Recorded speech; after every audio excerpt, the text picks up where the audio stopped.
this discussion is sometimes to talk about rhetoric in politics. Some people are talking about this so-called balanced budget amendment as a condition of moving forward. Well, one of the things about the legislation that we'll consider called the balanced budget amendment is a bill that has a misleading title. It says proposing a balanced budget amendment to the Constitution. Guess what that legislation does not require? A balance? Would you yield?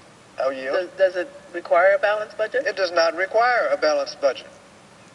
What it does is requires a 3/5 vote to pass a budget that is not in balance. Every budget we considered this year was not in balance the first year. So the Ryan plan that passed would have required a 3/5 vote.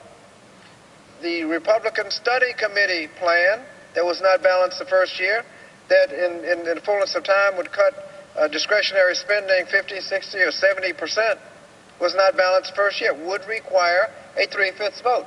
Now, as I said, when we cast those tough votes, President Bush, first President Bush, lost his presidency trying to balance the budget.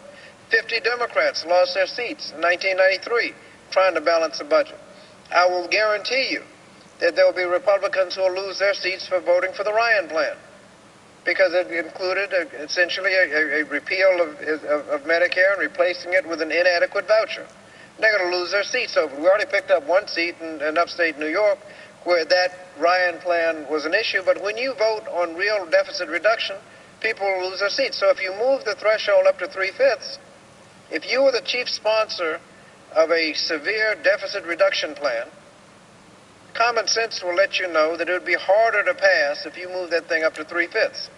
So the enactment will make it harder to pass deficit reduction.